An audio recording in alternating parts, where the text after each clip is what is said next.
Hi, everybody. Today is Tuesday, February 4th, 2025, and our friend Colonel Wilkerson is back with us. Welcome back, Larry. Good to be with you, Nima. I was just getting ready to say to Nima listeners that his dress and my dress depicts the difference in temperatures. Exactly. Yeah. Larry, let's get started with Netanyahu and Donald Trump in the United States right now. It seems that Netanyahu is pushing for, is seeking to strike Iran's nuclear sites. And is that going to happen? Is that going to happen? Is Donald Trump going to let him do it? No, that's my categorical answer to that. And he's playing with fire here because what he is really after, ultimately, in terms of this visit, is a Trump bump. That is to say, he wants to go back to Israel with all the news extolling his successful visit with the President of the United States, because he's confronting a situation where he needs a ramp up to the election that is inevitably coming. He also needs to pass a budget. There are a lot of things that he needs to do in a political sense. And this bump is about the only thing I believe he thinks will carry him to the point where he'll be successful. So you got to be very careful about making this man angry. And that's not hard to do with Bibi and Donald. And what's Larry, when he, if we assume that he wants to attack Iran, what is the main goal right now? They were talking, if you remember recently, they were talking about that the situation in Syria is going to a direction that would finally end up to a direct conflict between Israel and Turkey. And keeping that in your mind right now, it seems that after all, his main concern is still Iran. Why is that? I think Bibi has a fixation on Iran for a couple of reasons, and both of them are significant to him. And from an outsider's perspective, politically and geopolitically, it probably is serious. One is he wants to stay in power. Politically, he wants to stay in power. And he absolutely needs a bogeyman in order to do that. The bogeyman that Hamas presented, while formidable and still formidable, and he's lost to it, he has decisively lost to Hamas in a military sense, and I think increasingly in a political sense, he's lost. So he needs a bump not only from Donald Trump in this visit, he needs a bump from an enemy. He needs the thing that Israel has needed since 1948: hostility to their existence, enemies on their borders, enemies that are trenchant and armed and ready to go. That's what Israel has needed since it was created. By the way, that's the reason we put them there. Thank you very much. That's the reason the British wanted them there first, because the British were trying to reestablish their empire. Remember that CIA message in the post World War II ether, as it were. CIA station chief: my enemy out here, people in Washington, is not the Russians. You keep telling me about the Russians. My enemy is the British. They're trying to reestablish their empire. A few days later, he was on a plane going from one point to the other in the region, and the plane mysteriously blew up and killed him. But anyway, the enemy was Britain, and the enemy that was using Israel and going to use Israel even more was Britain. Well, it transferred to us.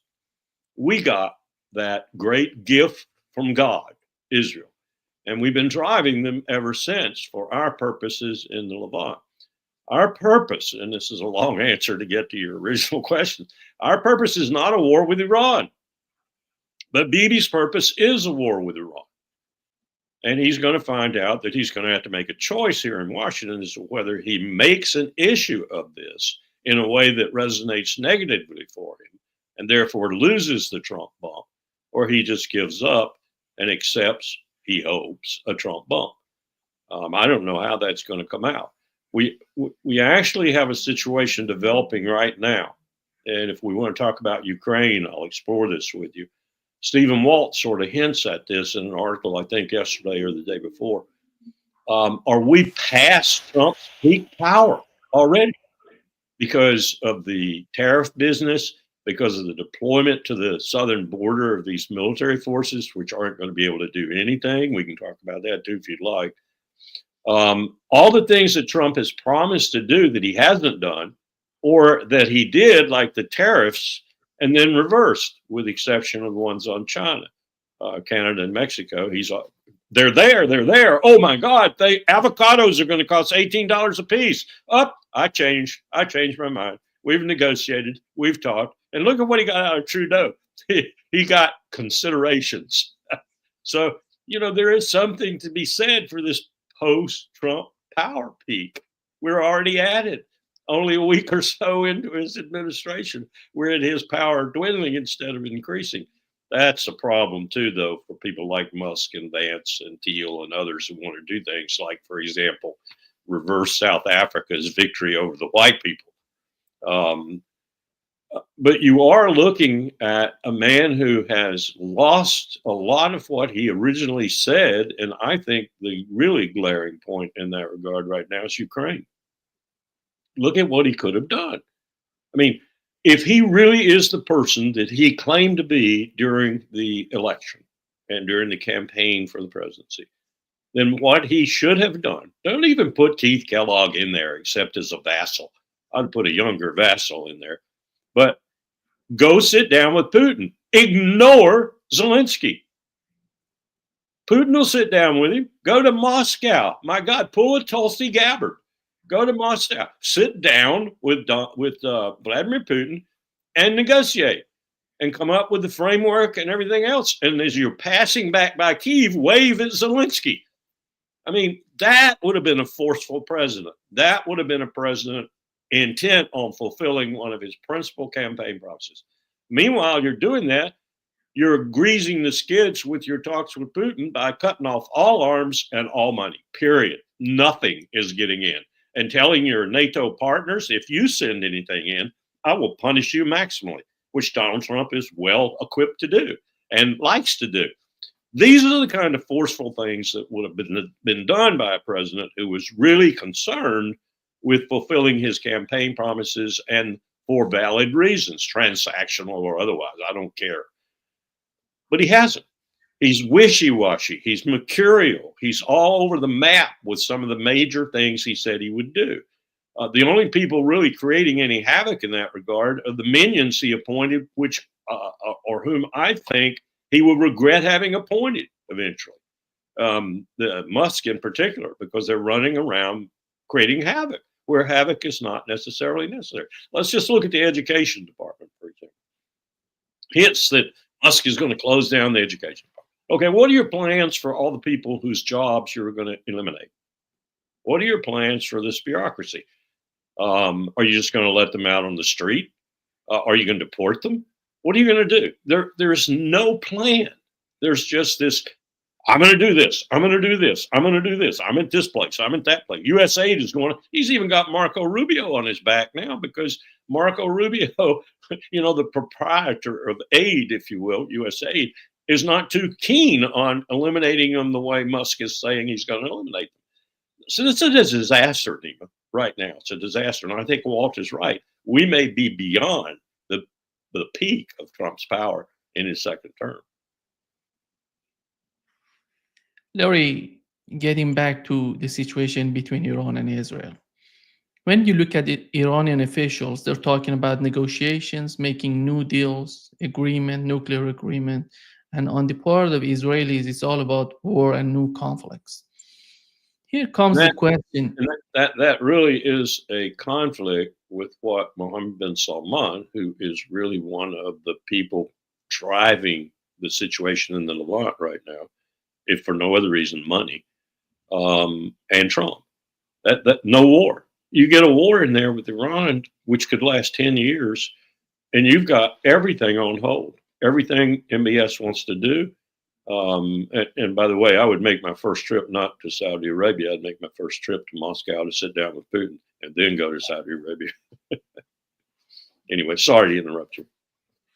And when we look at the Iranian officials and the way that they're talking about it, It reminds me the way that Vladimir Putin was talking about the conflict in Ukraine. Whenever he was talking about negotiation, it was a sign of weakness in the mind of the administration in Washington. Is that going to be the case for Iranian, for these people who are willing to negotiate? I think what you're looking at with that situation, though, is that was Sullivan and Blinken, and I have to assume Biden's too, propaganda. That that was their mechanism for saying they were right and everyone else was wrong. I don't think that's the case at all. If someone is willing to exercise diplomacy, exercise good offices, exercise talks rather than fight, that's not a sign of weakness. That's a sign of wisdom. It often is a sign of strength because like China, for example. China is the strongest nation in the world right now in many respects, and China doesn't want to fight. That doesn't mean China's weak at all. It means they're wise. It means they're smart. People who fight, people who go into wars, people who go into conflicts, proxy or otherwise, are stupid, not wise. Do you think that comparing Netanyahu today and what it was during Donald Trump's first term, does he have more leverage on Donald Trump, or the picture of the conflict in the Middle East is diminishing his leverage on Donald Trump? I think as a person, as a personality, as a character, absolutely it's diminishing his leverage. I'm not sure in reality, having researched a little bit Trump's previous comments on and relations with Bibi, that it wasn't that way to start. And all he's done is deepened it. Now, Trump is inclined, I think, to be in a transactional way covetous of Gaza being a beachfront property, for example. And therefore, he really means it when he says, can't we get rid of these Palestinians? Can't we send them to Jordan or to Egypt or whatever? I understand Ron Derner, the axe man for Bibi. I think he's a traitor, frankly. But Derner has brought a plan with him that is going to tell Trump just how you would get rid of the Palestinians. Knowing Ron Derner in terms of the way he would present that plan to Trump through Netanyahu, probably, I don't think it's going to be a sellable plan. But Trump is looking for some way to get this problem of the Palestinians beyond him, and he's not necessarily disinclined to listening to some really crazy ideas. I don't think he has a real grasp of the history of the situation and the consequences of that history. Nonetheless, I'm not even sure he has a real grasp of the fact that he's the one, the empire's the one he is the president of right now, and many presidents have not known this too, is the real driver of all of this. And that the reason we're creating this turmoil in the Levant is because that's the only way we can have a prayer of maintaining a particle of our hegemony over that region. So you're looking at a lot of ignorant people, is what I'm saying, dealing with a very critical problem, and people with power. I think it's fair to say the only person truly knowledgeable, and it is in my view, an evil knowledge, if that's a good phrase, and I think it is Netanyahu. He is versed in it. He knows exactly what's happening, what's going on. He knows exactly what he's told people to take in Syria, water, land, and such, and to creep as much as you can over the next period of time, because I've eliminated all the means that they would have had to do anything to you militarily. I've destroyed all the power that anybody has in Syria to do anything really meaningful to you as an armed force. So go ahead and take whatever you can take.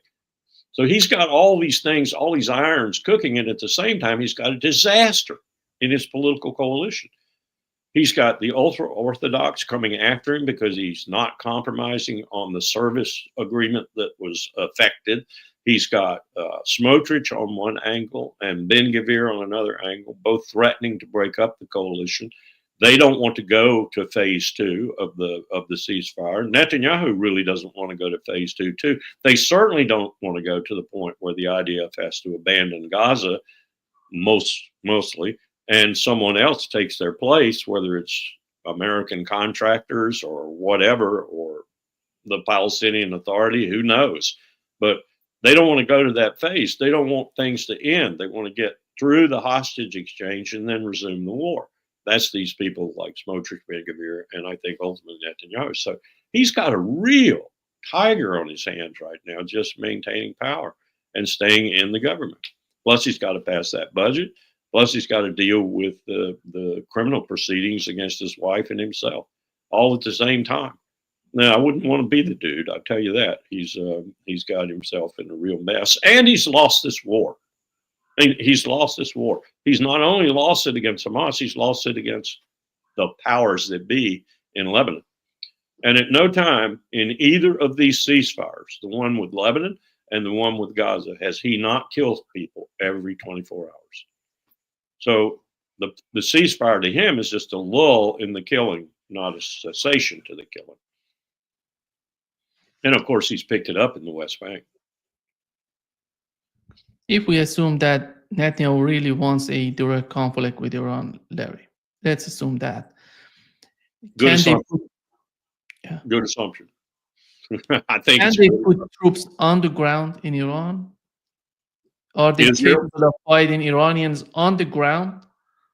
Well, you have a new vista now because of the presence of Israeli forces in Syria and the ability to increase that presence.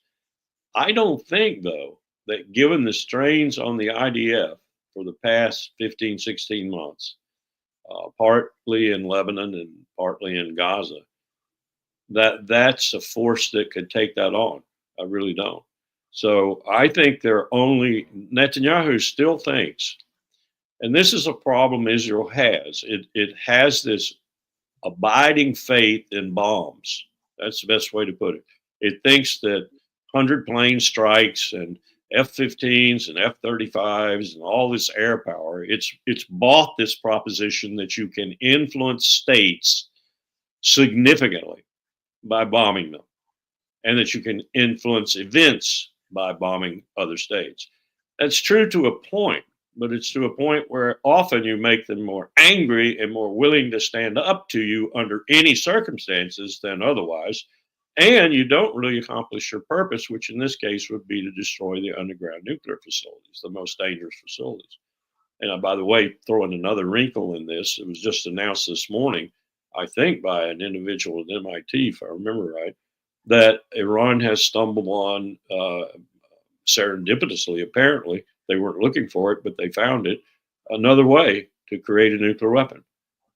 I don't know what it is exactly, but I do know there are other ways to do it because I was involved intimately with the A2Con network and the work we did against that network, particularly Iran and North Korea.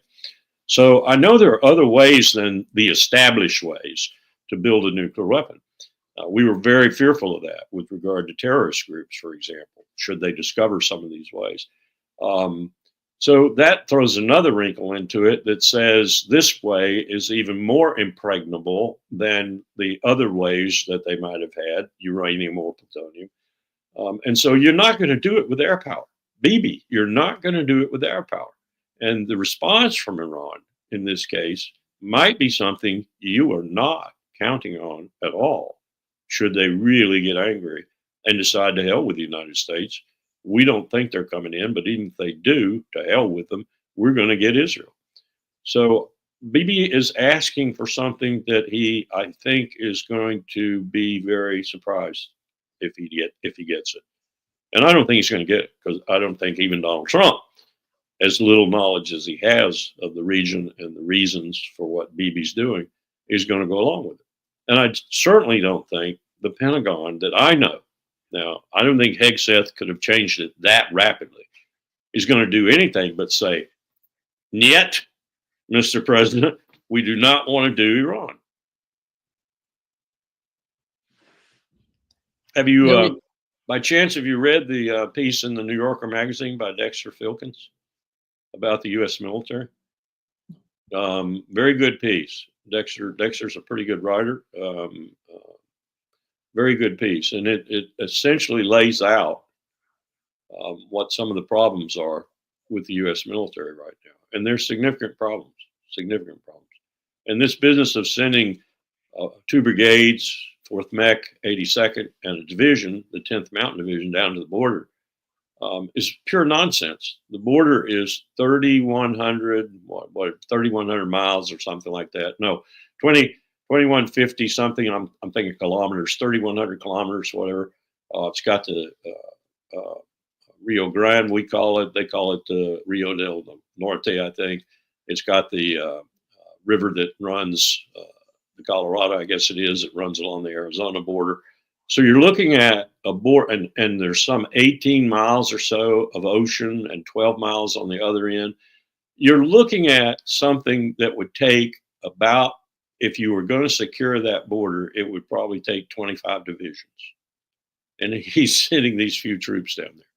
A division front, roughly, maybe you might be able to cover 20 kilometers with a division. So you're talking about 3,100, 3,200 kilometers. And you're talking about scouting. You're talking about helicopters principally for your ISR, intelligence, surveillance, and reconnaissance. So that extends your writ, so to speak. But still, you're not securing any border. The orders say go and secure the southern border. That's farcical. You can't secure the southern border.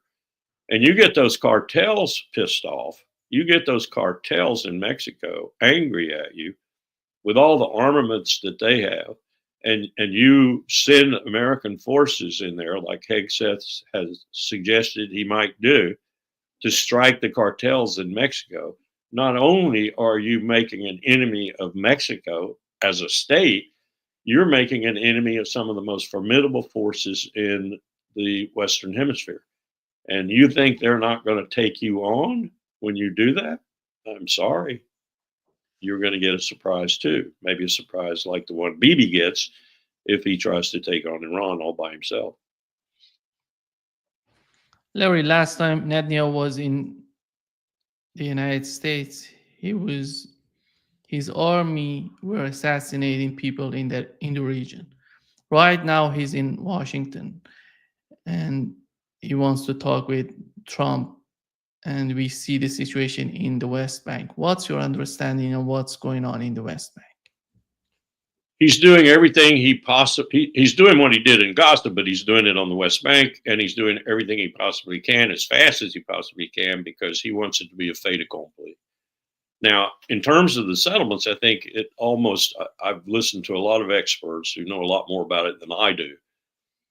It's probably already a fait accompli. That is to say, you could not you could not make a decision that would seem a wise decision to a lot of us. Pick up the settlers and say, get thee back into the territory where you should be based on the UN resolutions. Bangs, because it's just impossible. They're so embedded, they're so a part of that land now that it would be as traumatic in reverse, if you will, as to what they did to the Palestinians when they uprooted them and took their land. So you've got to come to some kind of compromise that allows the existing Palestinians to continue to live there in harmony with the Israelis who are living there. That's the only wise and human solution to it. But it's not going to happen that way because Netanyahu wants to clean that place out of Palestinians, just like he wants to clean Gaza out, just like he wants to clean East Jerusalem out. And Trump has blessed that. Trump in his last administration blessed that. It's not occupied territory to Trump. It's Israel. What do they call it? Judea and Samaria, whatever the names, biblical names. I hate the biblical connotations they give it because whose Bible? That's what you got to ask because there's so many different versions. You don't know who's telling the truth about what, and history doesn't reflect any of it really the way they put it out, either side. So, but it's a fait accompli, I think, in terms of Israeli occupation of that territory. The UN can keep calling it occupied territory, but it is part of Israel, really. And he wants to cement that totally. He doesn't want a single Palestinian left. He wants them all gone. And that's what he's working on now. And there's no ceasefire on the West Bank. Larry, when you look at the way that the Palestinian Authority is trying to manage the situation in the West Bank, how is that possible? Helping him. Yeah. helping him. And every day they help him, they lose another 10,000 Palestinians in terms of their ability to influence them as a government. Can we understand what do they really want with this sort of behavior on their part? Mahmoud PA? Abbas, the group underneath him, the only thing I can figure is they want their perks and their privileges to continue. And they see that on the Israeli side of the coin, the perks and the privileges continue. On the other side of the coin, read Hamas and other groups like Hamas, the perks and the privileges are I'm living in a hole in the ground and eating sand. You know, they don't want that. That's what they've been all along. They were that to a certain degree when I was visiting with Powell and we were talking to Arafat. I mean, Arafat was a little bit more sprightly and younger and more dynamic and a better leader than certainly than Mahmoud Abbas, who isn't any leader at all. He's just an old man sitting in a chair somewhere, and the people underneath him are the ones running it. But they never have been a real advocate for the Palestinian people. They have been an advocate for themselves. That's why Hamas differs so much in the eyes of even Palestinians who are now losing their families because of what Hamas did. That's why Hamas won the election so resoundingly in Gaza, because the people understand, even if Hamas brings hell to bear on them, that Hamas actually is not in it for their own perks. They're in it for the fight. In your opinion, the situation in Gaza made Hamas weaker or stronger than before? Stronger in my view. I mean, it wasn't just a propaganda move, that hostage exchange, that really drove Netanyahu crazy. He wanted that ended quick. Stop. I did the wrong thing. Don't let that show anymore. You know, he set it up so that the subsequent ones won't be so publicized and so used by Hamas. But that was a perfect propaganda move by Hamas, whether it was accurate or not. And I listened to some of the testimony of some of the hostages, and seemed to me like they were being honest about, you know, their treatment and how they were brought back, and it wasn't the kind of thing that the Israelis were, for example, propagandizing about October the 7th. You know, they're raping and killing people and all this bullshit that Israel invented. So it was a propaganda coup for Hamas, and Netanyahu won't let that happen again. Larry, Jerusalem Post reported that more than 80% of Israelis are in favor of relocating Gazans, Palestinians. You know, this is something I'm really curious about, Nima, because, you know, I participate in the IPC every other Sunday, the Israeli-Palestinian Confederation deliberation over a federal government, over the two governments. And we always start out with the elections that we're going to hold to commence this process. We simulate them. There are 14 million people, roughly, who live between the river and the sea. There are slightly more Palestinian Arabs than there are, or non-Jewish citizens of Israel than there are Jewish citizens of Israel. It's about, I don't know now what the number of Jews that have left, but it was about, when we started the simulations, it was about 7.1 million Jewish citizens and about 7.8 million or so Palestinian Arab or other Christian, whatever citizens. So when you talk about 80% of Israel, what are you talking about? Most of the time, you know what they're talking about? They're talking about 80% of that 7.1 million Jewish citizenry of Israel. They aren't talking about the others.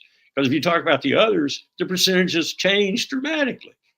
But they don't do that. They just talk about the Jewish citizens of Israel. So I don't know how to parse those stats. They don't make any sense to me. Even on their part, on the Jewish part of Israel, how is that viable in the mind of these people in Israel? How the Netanyahu administration convincing them that would be the final goal on the part of Israel? Because as we know, right after Donald Trump talking about sending these people to Egypt and Jordan, those two countries said that that's not possible. And yesterday there is a letter coming from these Arab states, Saudi Arabia, UAE, Jordan, all of them together, saying to Donald Trump, that's not going to be the solution for the conflict in that region. How is that going to be perceived by Donald Trump and his administration?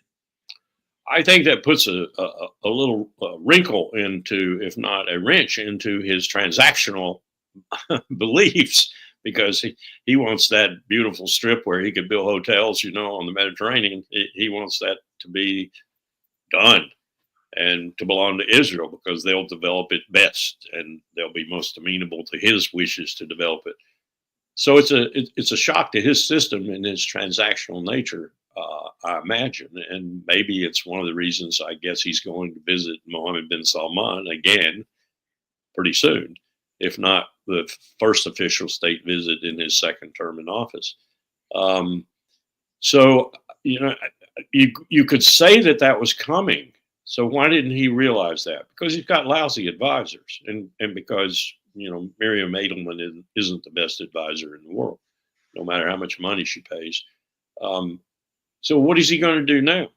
If they are intractable, that is to say, Mohammed bin Salman principally, but the others that are behind him, if they're intractable about at least that as an ultimatum, rather than a reality that Donald Trump can't over time do away with, because you can't tell me that he couldn't sell them if eventually the solution was amenable to them. What would be an amenable solution? Well, probably a rump state in Gaza that was kind of temporarily there and gradually bled off its people, and gradually those people bled in the surrounding communities and maybe even to America, or maybe even to Indonesia, as Trump apparently suggested. But I don't think that's a feasible solution for right now. But it would be a feasible solution probably if they could make it happen slowly over time. And that's what Netanyahu has been betting on ever since he came into the government as finance minister, is that he could make it happen over time. And that periodically over that time, the other side, encouraged and funded by him at times, would make it necessary to do the business faster. In other words, kill people faster and more efficiently and more thoroughly. And so he's taking advantage of that. He's taken advantage of it before, as has Israel. But we have to remember, I keep coming back to this, behind all of this is the empire. The empire can find a way to deal with the Palestinians if it can find a way to make the deal so attractive to MBS and his plans for the future, and other Arabs too, which he would bring along with him, and accommodate Iran in the process. It'll happen because the empire will force it to happen. The Palestinians are not up against Bibi Netanyahu and the Israeli Defense Forces. That's the prima facie evidence, the cutting edge of the empire. They're up against the American empire. And the American empire is not going to accept anything that doesn't comport with its desires for hegemony in that region. And right now, that hegemony is colored by the transactionalism of Donald Trump. There will be a way that they will figure out to deal with that. It isn't going to help the Palestinians at all, in my view. It might stop the killing for a while, but it isn't going to help them get a state. Terry, the Wall Street Journal reported that a potential conflict is emerging between Donald Trump and Saudi Arabia over oil price. One of the other reasons that Donald Trump would talk would talk with MBS about, it would be about the conflict in Ukraine, that the pressure that he wants to put on Putin and Russia. Do you think that, and we know, on the other hand, we know MBS has a good relationship with Vladimir Putin. I was wondering, how's that going to work for Donald Trump and MBS, just being in the middle of a conflict between the United States and Russia, and the United States putting pressure on MBS in order to reduce in the oil, which is not in favor of Saudi Arabia after all. Right. But This is a very complex situation, which I was told yesterday. Donald Trump got furious when he got a really expert briefing on the global oil situation. And he was somewhat deflated in that he didn't understand that the Permian Basin, for example, in Texas, is the principal impetus for and origin of the U.S., quote, supremacy, unquote, in the oil world. But then he was acquainted with the fact that Permian Basin oil costs enormously to get out of the ground and to put on the market. It doesn't cost Saudi Arabia hardly a third of what it costs Permian Basin oil to get out of the ground, nor does it cost Russia, somewhere in the middle. So Russia's production cost, if you will, out of the ground and into barrel and into production is about midway. Saudi Arabia's is really low. If I recall my discussion with the deputy oil minister, it's probably come up a little bit, but it was about $12. Compared to Permian Basin, maybe $42 to $50 to get it out of the ground. That means you got to sell it. It's negative coming out of the Permian Basin. You're losing money taking the oil out of the ground because it costs you more to take it out of the ground than you're going to get for it on the market. This was a real shock to the transaction man. We are not in the position that we thought we were in to influence oil markets because of that. And there are other things too. But if Mohammed bin Salman needs a certain price, let's just take West Texas Intermediate or Brent crude or whatever the benchmark might be. Let's say he needs 70. I'm just doing this hypothetically. I don't know what it is anymore. Let's say, though, that he needs $75 a barrel to fulfill his plan. And that's a plan that stretches out across 2 decades, as I understand it. And he needs that or the equivalent of it, inflation applied, over that time period. And he doesn't want it to go so high that it incentivizes alternatives. That's a key with them. They don't want it to go up to $150 a barrel, $200 a barrel, where people will start looking even more and putting money into alternatives and put them out of business earlier than they need to be. So Russia's got the same kind of calculations to make with a little bit more expensive getting out of the ground price for their oil. But they all put that together and they make their plans for the future based on that. And they've got to have this range, let's say it's $75 to $88 a barrel to fulfill their plans. And you throw everything else in there, like somebody telling you you need to come down on the oil price or go up on the oil price, either one, they're not going to do it. You're talking about them throwing their economic plans into complete havoc. And in Russia's case, why would they want to do anything for the deceptive, deceitful empire that's opposing them in Ukraine? It's insane. So you're not going to get the oil markets to do anything you want them to do, Donald. So again, I come back to Steve Walt's point, apparently in this article. I haven't read it yet, but a friend told me about it. We may be post-power for Trump. He may be over the peak of his power in his second term already. A lot of havoc he can do, as Elon Musk is demonstrating, surely. But in terms of his power to influence the global situation, it's already ebbing. What's going on with USAID and Larry, what's your understanding of this organization? Nima, the organization completely changed. When I came into the chief of staff's position at the State Department, Andrew Natsios, he of the Boston tunnel affair, I couldn't believe we had him in there, but he was the director of USAID. And Powell insisted that he come to all the meetings every morning. And so USAID was more or less reincorporated to an extent underneath the aegis of the State Department. I think it was the same under Condi, and it's probably been the same ever since. But here's what happened to USAID. I was stunned when I saw it. USAID no longer did anything really on the ground in Afghanistan, in Iraq, in Sudan, wherever USAID was. You know who did something? Contractors. Contractors making lots of money that USAID administered to them under the contracts And USAID only had a very skeleton crew compared to the old USAID that I envisioned and knew about earlier. I'd encountered it in places when I was in the military. So you had all these contractors out there. That's another way that Congress funnels money back to the United States, because the contractors are usually U.S. contractors. Sometimes they're indigenous, but most of the time they're U.S. contractors. You also create real problems, because on the ground, contractors do not want to share best practices.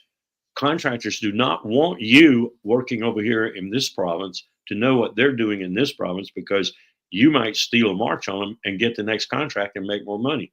So it's very disconcerted. It's very ineffective, very inefficient, a stupid way to do development. And yet we do it because the money comes back to the empire through the contracts, most of it anyway. Congress set this up. Congress knows how to, buy US. Congress is very good at that. So USAID is a broken organization in many respects. They do get a few things done, but they don't get the things done that they used to get done when they were actually working with their own people on the ground, doing the tasks that they were designed to do. Now they're just managers, just a few managers of contractors. So Rubio may have some ideas about changing that. I'd be all for it if he did, changing it back more or less to the way it was, where they actually did their own work. But I doubt he would get the support of Congress to do that. And having been in the Congress, he must know this. So I don't know what his views of this are. I just know that I heard he is not too happy about what's happening. It seems, Larry, they're not gonna in the media they're talking about destroying this organization, but it seems that Rubio wants it to be under his administration, and he managing the situation with this organization. What would be the change coming to this organization under Rubio? An excellent change if he were able to convince the Congress to once again allow USAID to do the work with its own people rather than hiring contractors, or a combination of the two. At least return to a little bit of what I call non-competitive contracting work. That is to say, those crummy little government bureaucrats who have no real vested interest in making money out of the job only have a vested interest in delivering the deliverable, whether it's water or food or construction material or whatever, and not, profit driven. If he were to do that, I'd be all for it. I'd applaud him from one end of the street to the other. But I don't think Marco Rubio has the power to defy Congress in that regard. So he's probably just trying to keep a little bit of the apparatus that he had before, or the state had before, which is a bunch of managers running around essentially orchestrating U.S. contractors. France is talking about doubling its defense budget in order. Yeah. At the same time, are they going to create another republic? France kind of goes through republics like other people go through their clothes.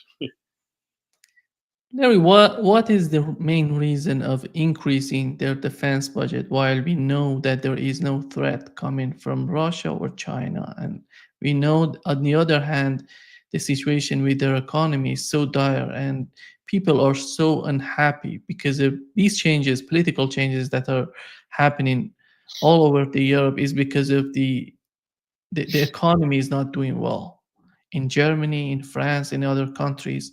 But it seems that they're, in order to address the issue, they're going to other direction that made the situation that would make the situation even worse. Well, I think in France's case, we really have an inept government that's scrambling and trying everything it can to not be pushed out of power. And that's tainting everything. But you made a good point.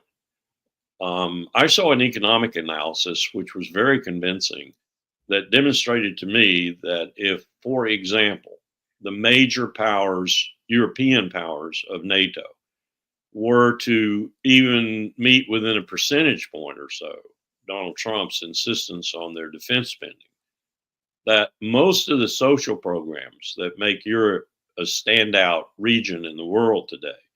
Make people say, I'm happy to live in Denmark, you know, get them high ratings on educational polls and happiness polls and social harmony polls would disappear overnight because all their social programs would have to go.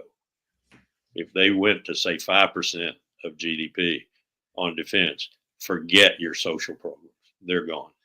What kind of turmoil do you think that would create amongst their electorates? So they're desperate right now, trying to figure out how to deal with this. And they make demonstrations of, you know, fealty to the empire over Ukraine. At the same time, they realize it's political suicide to go to that kind of expenditure because for any length of time, because they'll have to kill their social programs. They're very luxurious social programs. What when you look at Donald Trump and the way that he's trying to, he didn't talk with Vladimir Putin since he came to his office in Washington, but various times he said that he was talking with Zelensky. Why is that? Who's avoiding the direct talk between Donald Trump and Vladimir Putin, and why is that not happening? I have to believe that some of it is the detritus, the residue left over from the Biden administration. I have to believe that they are fighting I won't call it valiant, but a desperate rearguard action that is as much a part of protecting their image and posterity and history as it is feasible foreign policy or security policy.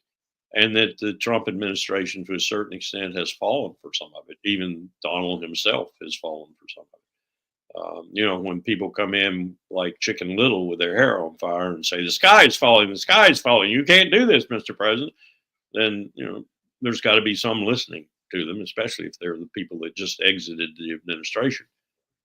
I think that's part of it. And then another part of it is he's not the brave, courageous, I will do this guy that he purports to be. He simply isn't. He likes to say things. He likes to shock people. He likes to be very, very different. He likes to appear radical, but he is very poor at follow through. Look at how badly he messed up our South Korean alliance by what he did with North Korea. And I will guarantee that Donald Trump had no idea whatsoever how badly he was treating our best allies in the world, the South Koreans. And yet he was sticking a dagger in their hearts. They desperately, 75, 77% of them, desperately raise that to higher percentage if it's under 40, which is their future. Desperately want a peace treaty and want that war, you know, to end, the DMZ to go away. And their business people want to exploit, positive term there, exploit that workforce in the North, which they think they can get for less wages than the Southern workforce. So, and the minerals and everything else are in the North. So he blew that. He blew it completely. And now you've got people in South Korea who are having real problems with their own government because they've got a stay behind U.S. component that wants to keep things going the way they were, while the bulk of the South Koreans want a new world and a new peninsula. Now they're seriously talking, and I think they will probably go this route. My personal view is they will go this route about a nuclear weapon themselves, because they want to defend themselves, get us off the peninsula. We messed it up. We fouled it up. And Donald Trump did the lion's share of that fouling up. And he doesn't even know it, Neiman. If I went into the Oval Office tomorrow morning and briefed this to him, he would look at me like he was a surprised deer in the headlight. You know, I did all that. If he would listen. Yeah, you screwed the U.S.-Korea alliance. You screwed it with your dramatic overture to do what most South Koreans wanted done and had wanted done for a long time. I was there, been there for a lot of my life. You screwed it, and in their view, you probably screwed it for their lifetimes. You've got him building more nuclear weapons, allied with Russia. What did you do for us, Donald? Please don't come back and try anything else. He's now talking about we're looking at that possibility for other things, you know, from Gaza to Ukraine. Yeah, he was talking about rare earth minerals of Ukraine, and we know that these minerals are mostly in the eastern part of Ukraine, which are under the control of Russians. How? Yeah, it's you got to come up with something. Lindsey Graham comes up with that. We got to keep behind Ukraine because they got all these minerals. Yeah, Lindsey, have you been over there mining lately? And look at what's happening in Central Africa right now. Disaster in Central Africa because of these minerals, these critical minerals. They're just killing each other every morning, every afternoon, and mostly what they're doing is it's very, very fundamental. They're killing for these minerals because they know there's a buyer out there. Larry, do you see Donald Trump having does he really want to end the conflict in Ukraine? Because the way that sometimes you see Donald Trump so much in favor of putting an end to the conflict, and the other time you see that he's just so much doesn't know what he's talking about and just playing with the words. And who's Donald Trump in Ukraine? And I think Russians are so confused right now. Yeah. They want to talk with him, but so far as we've mentioned, no direct talk between the two states. Who's Donald Trump? I think he thinks that by not moving swiftly, he's building up negotiating power. I really think that's what he believes. And what he's doing, I think, is one, compromising his campaign promises, two, killing people still, and three, convincing Putin perhaps that even this guy is deceitful, disingenuous, and not worth negotiating with. I mean, Putin's not going to hang on forever. As I said at the opening, he needs to get on a plane, tell his advisors to go to hell. I wouldn't even take anybody with me except security. Go to Moscow, sit down with old Vladimir, have a good shot of vodka before you start, or whatever the hell. I guess Donald doesn't drink alcoholic beverages. Well, have a Big Mac. I'm sure Putin will share a Big Mac with you, some French fries too, and start talking. How hard is that, Mr. President? You gave off the image that you were going to change old Joe and old Tony and old Jake's staid, stupid performance. You were going to change it, and you were going to change it for the benefit of the American people. That's what you gave the image of. When are you going to start, Donald? The other dimension of Donald Trump's vision is the way that he's trying to confront other countries economically, Larry, with what has happened with Canada, Mexico, and China. He started with these three countries. How is that gonna work for him so far? What was the outcome of these decisions on his part? Well, I agree with apparently with Steve Walt that we may be at the Trump peak of power period, the first month of his administration, second administration. If you're going to do something like that, don't put them in place and then take them down. Because Trudeau told you he was going to think about it. Because Mexico said, "Oh, we'll do more. We'll keep those people from getting to the border." As I understand it, from friends in Mexico, they already have done quite a bit. And so there's not much more they can do other than, stand at the border themselves doing about face and shoot people. So what have you accomplished, Donald? I think he thinks that he got some positive points out of the fact that he could come out and say, see, they weren't in place very long at all, and they're already doing things. Well, they aren't really already doing things. They just bamboozle you, Donald, and you don't care because you got the spin. And this is nonsense. And you left them on the Chinese. Guess what that's going to do? Probably ultimately, in terms of what tariffs normally do, that is negative. Because China is not Mexico and it's not Canada. So let's see. Let's see how long he leaves them on Xi Jinping in China, and how long I saw that China was putting tariffs on our coal. If you've driven with me along the freeway and seen those piles of coal in Norfolk and had your passenger ask you, I thought we had done away with all the coal-fired power plants and everything. Why is there's enough coal out there to feed China? That's where it's going. Thank you. It's going to China. And now, what is it going to do? Because it's going to have Chinese tariffs on it. That's the only place. China's the only place keeping our coal industry going. And Donald Trump's tariff is 10%. China is talking about 15, 20%. Yes, yes, I know, I know. So one up, yeah, I'll up you. I'll take your 10 and up you 5. They're playing poker. Well, he's playing with a poker opponent who knows how to play poker. Larry, what would be in your opinion, if you were one of the advisors of Donald Trump, what would you suggest to him in order to deal with BRICS and the way that BRICS is growing? That's a huge question. I think it's a byproduct, though, of other things we're doing, that BRICS is growing as fast as it is. I've made a list of it. I don't think I have it here the other day, but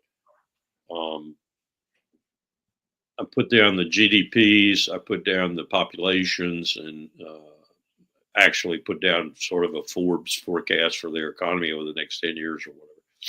And it's a mixed bag. There's no question about that. But when you throw invitations to countries like Vietnam and ultimately Saudi Arabia in there, should they accept the invitations and go, it becomes much more formidable when you're talking about just power of the currency and power of their economies.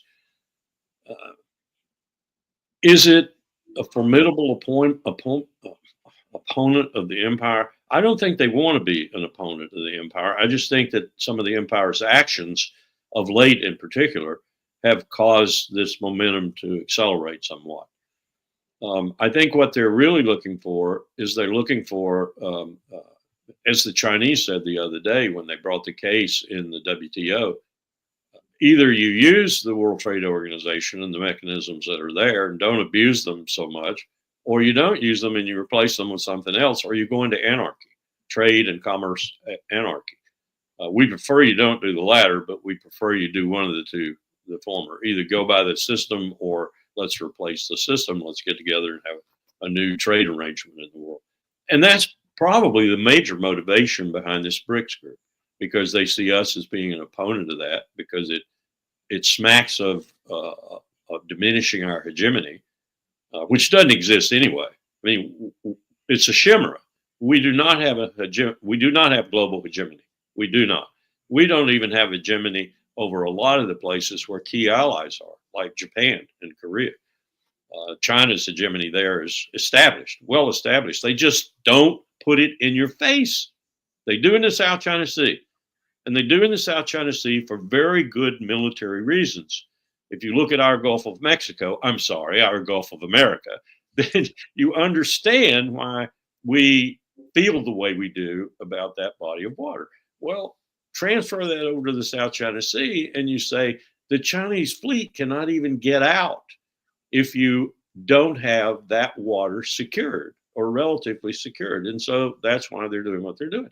Clearly understandable. It's not establishing hegemony like we want over the god dang globe, but it's establishing a security zone that they need in order to feel comfortable in the way they can defend themselves. And that should be understandable, and we should be able to develop means.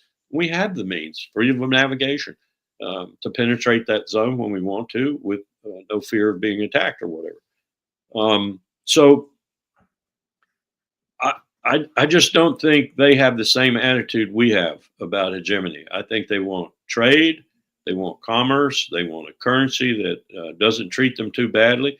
They'd love to see something done by us because we have the ability to do it, and China and others, about the now $7 to $8 trillion of annual trade that's black, that's crooked, that's illegal, because generally speaking, that money's not taxed by any state. And so they don't get anything out of it. Nobody gets anything out of it except the bastards doing it. and the banks, like in our country, that wash their money all the time, Doha, Tel Aviv, and other places. So they have this BRICS group, and China as the leader, if you will, they have a different attitude about the world. They don't want wars. They don't want sanctions. They want commerce. I mean, that's simplistic, but it's simplistic that indicates a bent, a geopolitical, geostrategic bent and predilection. And we defy that at our peril, because our bent, our predilection is bombs, bullets, bayonets, and sanctions. And the world will not tolerate that much longer.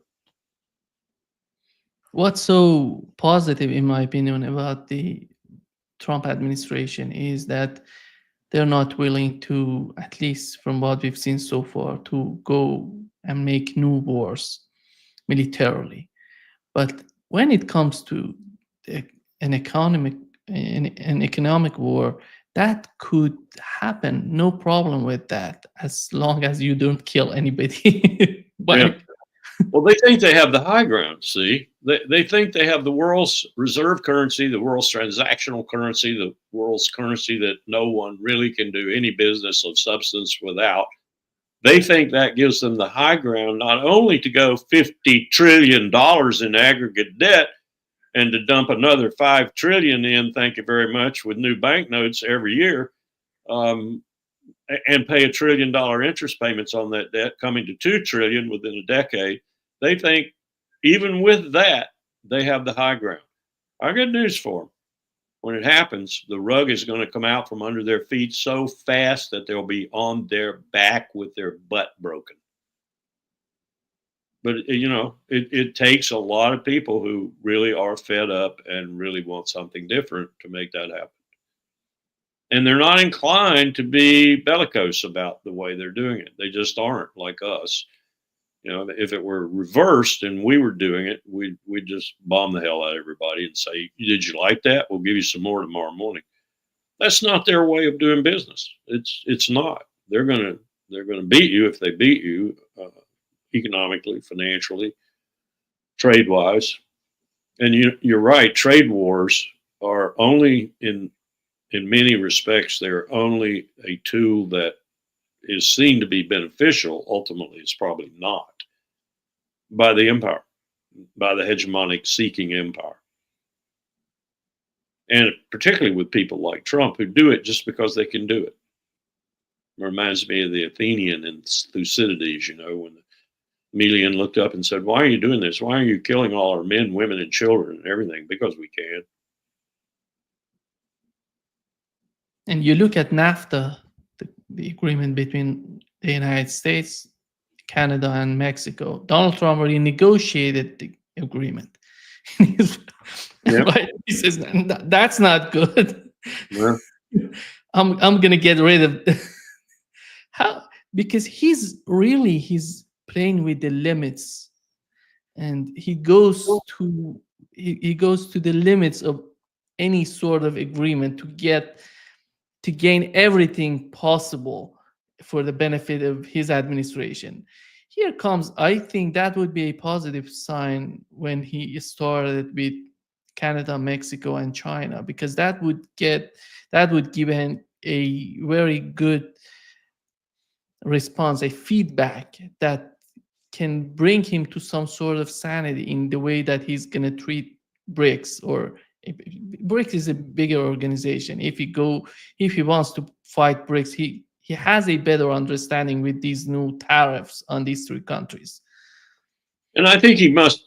I mean, he's got a business sense. At least I don't know that positively, but I can intuit it. He must know that the position he thought he was in, given the U.S. apparent primacy in the oil world, is not the position he thought it was now that he's had this briefing.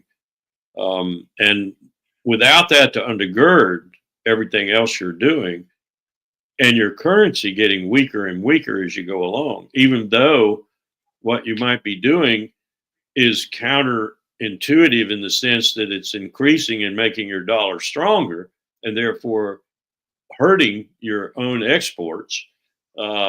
even though these daily things are happening, the kinds of things the Fed tracks and such, that ultimately you are doing irreparable damage to your economy and maybe to other people's economies that rub up too close to you, and they are going to pay you back eventually.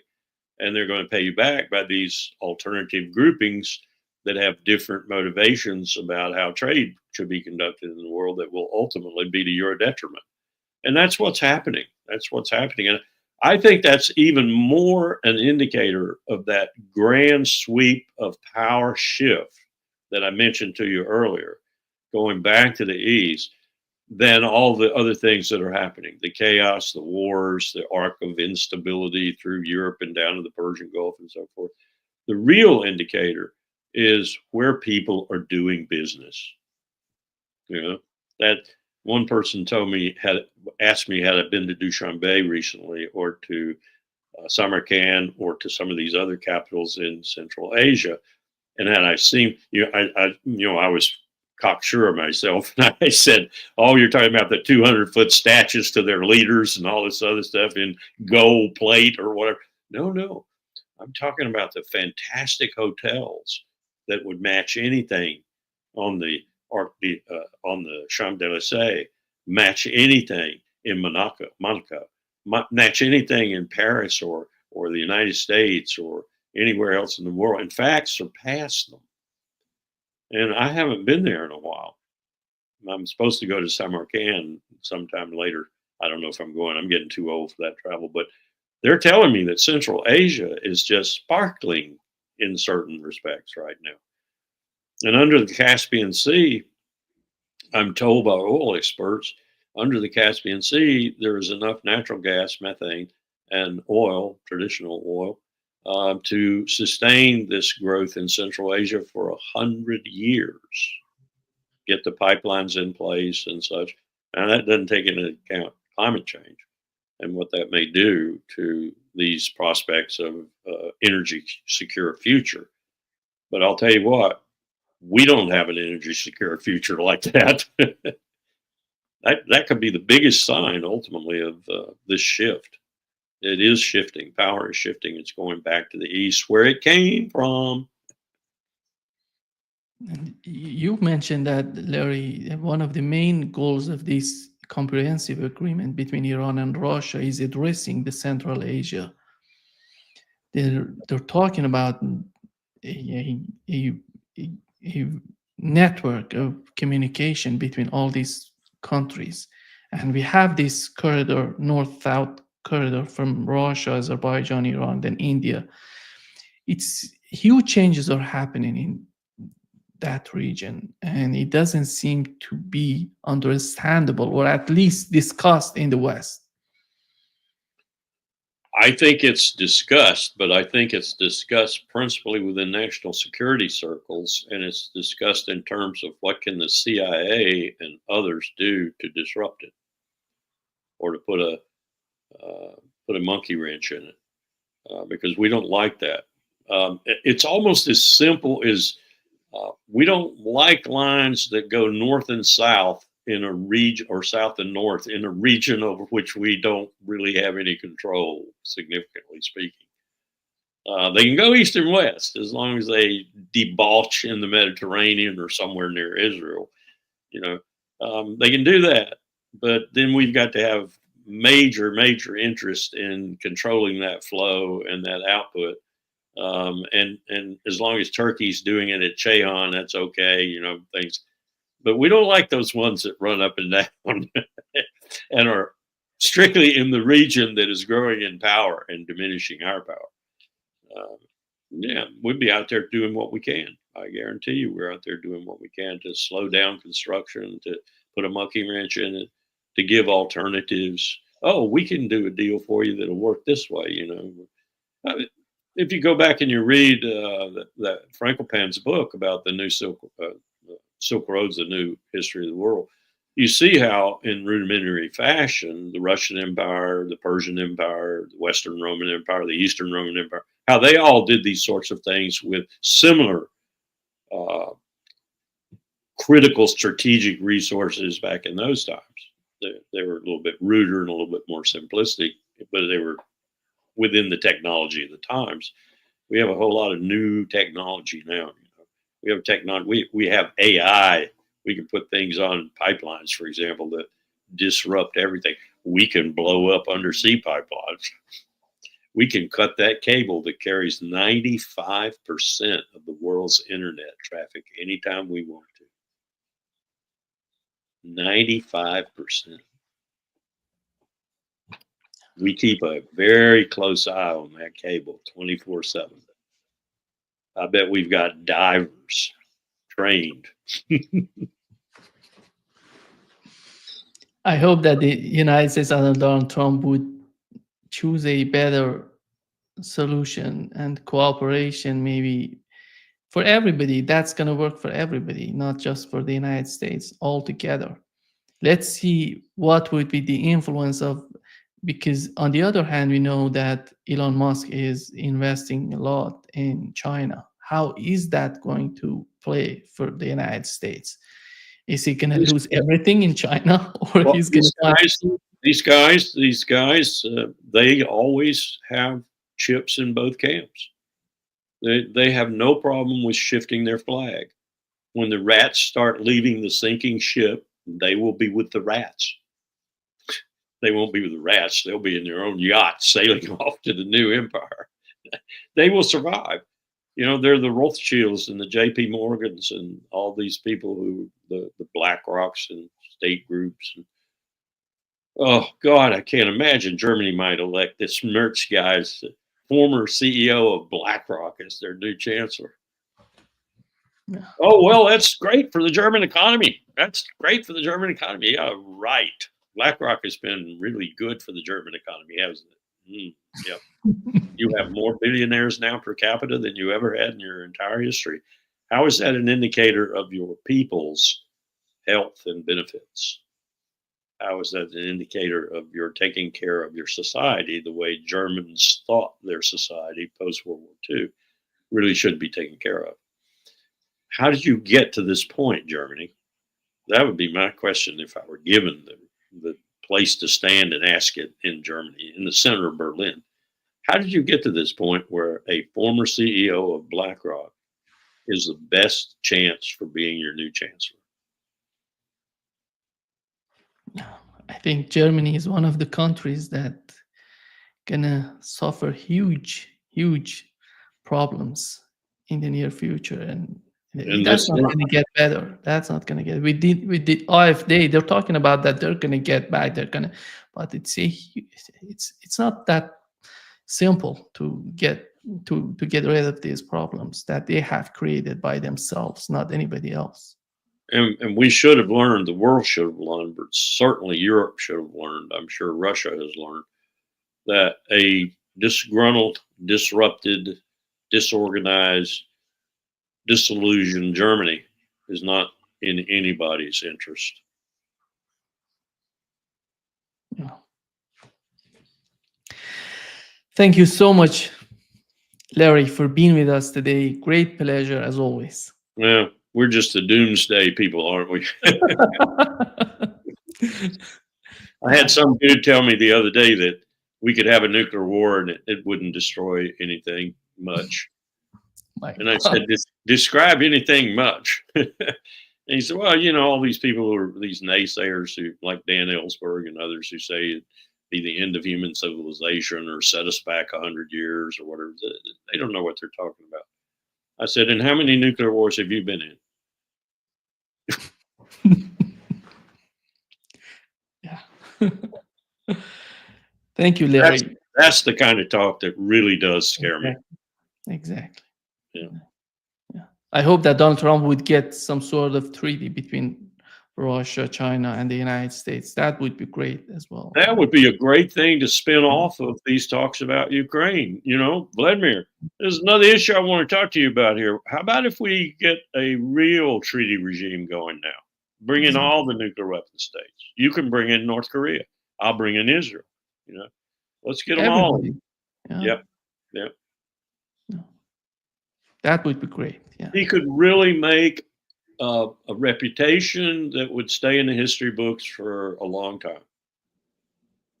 Who would have thought? That'd be the name of the article. Who would have thought Donald Trump does all these things? Yeah. Take care, Larry. You too. See you soon. Bye-bye. Bye-bye.